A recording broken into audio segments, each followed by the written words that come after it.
So James Madison sort of swung back and forth between these extremes, and he's less inspiring as a figure, but at least as brilliant as Jefferson and Hamilton, and sort of the primary writer of the Constitution. And this is a famous quote of his from the Federalist Papers. So someone read this one. But what is government itself but the greatest of all reflections on human nature? If men were angels, no government would be necessary. If angels were to govern men, neither external nor internal controls on government would be necessary. That's pretty cool.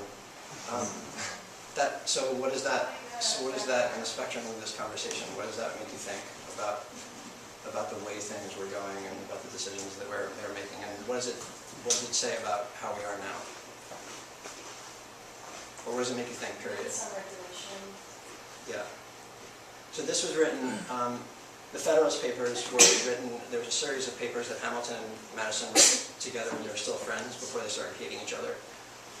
Sort of convincing the people that they needed a constitution, that we needed a strong federal government with laws holding people's self-interest in check, basically.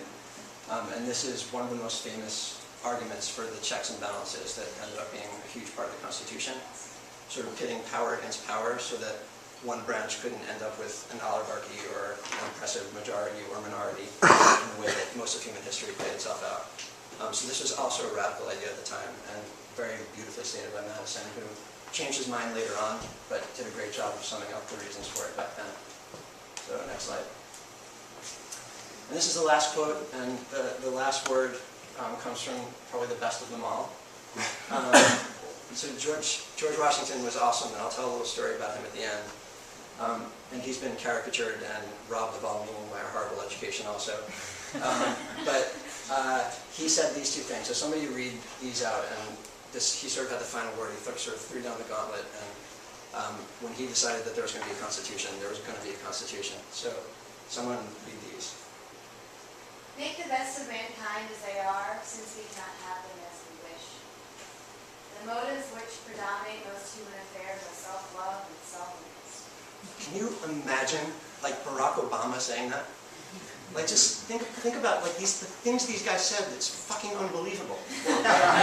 This is the President of the United States, and he's making this deeply philosophical comment about what drives human behavior. There wasn't a Fox News then.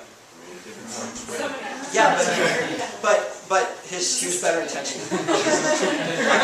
Okay, so this is sort of the broad spectrum of where the Founding Fathers stood, the spectrum of thought, from extreme liberty to somewhat extreme government, but all in the name of Republican democracy, where the power ultimately comes from the people and the government is answerable to the people. So that's the beautiful spectrum of thought that really represents the Founding Fathers. So if we go on to the next slide. This sort of maps them out on the sort of idealist, like radical freedom agenda that Jefferson saw, and they sort of move slowly rightward until they get to Hamilton, who probably wanted to be king. It's arguable, but he would have been a really good king, but he would have been a king. What? With the peanut butter and the guy who shot Alexander Hamilton. No. I wish I did, because I would put it in the presentation. It was in the GM commercial, the guy driving the Dodge. Oh, okay. All right. So, next slide. Okay, so are we all sort of together on what the background, the history of thought of the Founding Fathers was, and how it's sort of, there's a thread that runs through this. I think it's pretty clear from how it started back then. It's a clear line from then to now about this line of thought and this sort of tension that exists in U.S. behavior and political thought. Does everyone see that? Or agree? Say the thread. Will someone else say the thread? Does anyone see a thread? All right, actually, let's move on. I'll show you the thread. You want to say something? I mean, I think it's between like a strong national government versus power in maybe small governments or just in people in general. Yeah. Like a weak government versus a strong government. Yeah. Right? Or states' rights versus Yeah. strong federal government, strong central government versus strong states' rights. Or agrarian versus industrialist. Back then it was more agrarian versus industrial, but it still is. It still is in some respects, at least geographically it plays out that way. Okay, so now let's start taking a little bit of jab at the Tea Party, but then I'll take it back and take a jab at us. because I think we're all sort of the same persuasion, with maybe a couple of exceptions in this room. So this is where they started. This is the spectrum. So what I tried to do is plot the Founding Fathers in terms of our modern conceptions of left and right. So this is left, and this is right in 2010. So that I'm going to show this line for the next several slides. And these are the questions they were actually grappling with during the time, but we're still grappling with these questions. And you'll see that when the Tea Party says, we represent the Founding Fathers, the true principles of the Founding Fathers, you'll see that there's just no such thing as a monolithic group of the Founding Fathers. They were all over the map in terms of what they believed. So we've already seen, in terms of a strong central federal government. So does this make sense to everyone based on what we've discussed so far?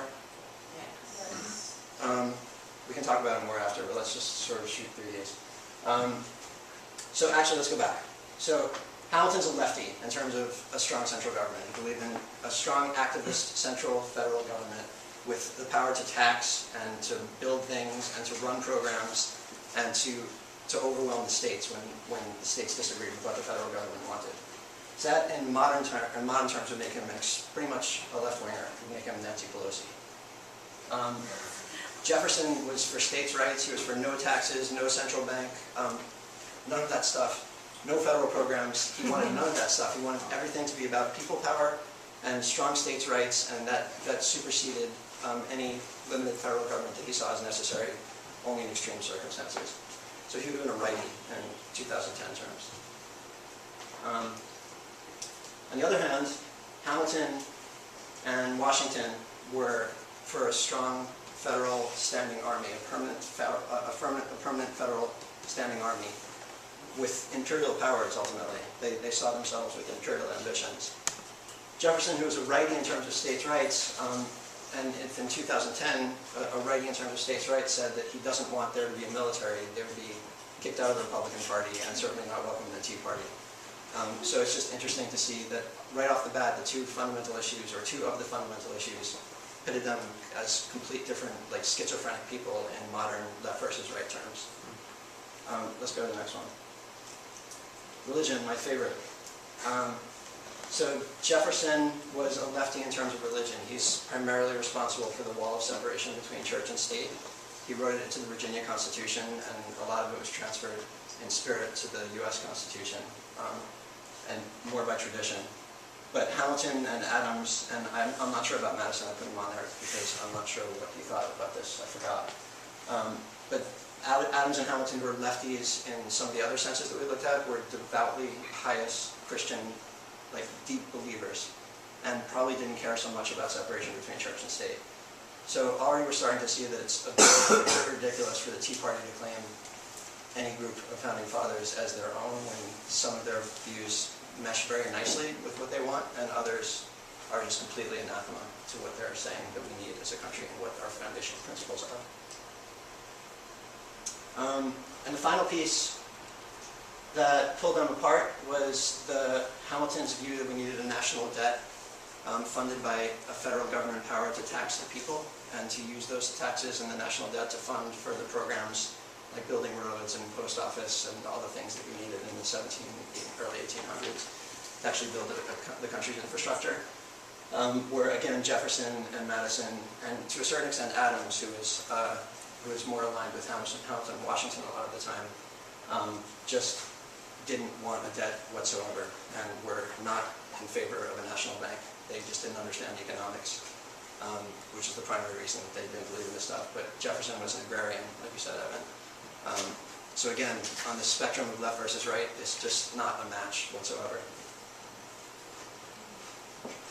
So that was the fissure that ultimately led to the first political parties in the country, and this is basically the second to last slide. Hamilton sort of became the thought leader of the Federalists. Washington never officially joined the party because he was universally adored by everyone. But Adams became sort of the first party president when he was elected after Washington finished his second term. That became the Federalist Party, and they were opposed by the Republicans, who are more or less the progenitors of current-day Democrats, even though, as we've seen, their views align sometimes and other times just don't. So this is And they saw this as a big failure on their part. They're all utopians to a certain extent, and they believed that if we all work together, we create this perfect utopian society to one extent or another. And when they degenerated into party politics, they were all really depressed about it. It's kind of sad. And did you organize the portraits, as in the way the face faces? Is it just is this?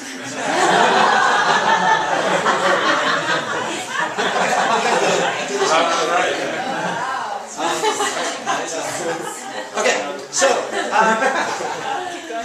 yeah, keep going. So there were words here. I apologize for the technical difficulties, but I'm going to finish up. Go to the next slide with a story about George Washington. And this is what I'm hoping we can have a conversation about. So both of these pictures are George Washington, and when I was originally preparing this a few months ago, I sort of went through and found pictures of them or portraits of them when they were really young, which we never, for some reason, growing up in America, saw. We always saw these like stodgy old, like pretty pathetic, like very serious portraits, like the one on the right. But Washington was a truly amazing person. So you have to imagine, he was the Revolutionary War general. He was the leader of the American Revolutionary War, and he was fighting against the greatest military power that had ever existed in the world before, and it's only been recently superseded, I guess, by the U.S. for now. He won the war. He won this Revolutionary War. It was a guerrilla war. We were not supposed to win. We were underdogs. We were completely outmanned, outgunned, outspent. So imagine being in that position and having the choice at that point, basically being universally adored across the world, admired as this great person who brought down the British Navy and Army, and you have the absolute adulation and worshipfulness of your society. The Americans, pretty much 100% of Americans loved him unconditionally at the time. So everyone pretty much expected that at that point George Washington was going to say, look, I won this war, I'm the king. And what he did instead was he said, I want to leave this legacy of a Republican nation. Like, I want to be the father of a country that's a democracy, that has the power of the people, that has a freely elected government. So he sort of symbolically turned over his sword to the Congress and said, I'm retiring. So Amanda and I were talking about this, and Catherine also yesterday. The only analogy I can think of to that would be if something like Osama bin Laden were to somehow win a great war against the U.S. and then say, okay, I've done my job, somebody else take power now. That's the only corollary I can think of. I can't think of any parallels in history, any other revolutions where the Revolutionary War leader had that position of power, had the choice of continuing to have absolute power, or to hand it over to a more principled set of rules and governance system. So I throw that out to you. That's what I'll end on. George Washington is sort of, for that reason, a very inspirational, great person who I can't find a parallel for in history. And that is it. So these are, I'm not a historian. I did my best, but I became obsessed with these guys, and I hope that I've shown why I think it's a good idea to be obsessed with them. I think that they're really truly inspirational people. And these are some of the books that I've read, and I put the ones on top that I really highly recommend, and especially the first four. Especially the second one, actually, one Hamilton, which Ed has in his apartment. If you want to borrow it from him, I'm sure he'll let you. The ones on the bottom are, the first three are by this guy Joseph Ellis, and the research is really good, but the writing is horrible. So if you can deal with bad writing, but good research, I highly recommend those also. And the fourth one is by this Yale law professor, and I read it, but I didn't understand the word of it. So I can't really recommend it. And next slide. And that is all.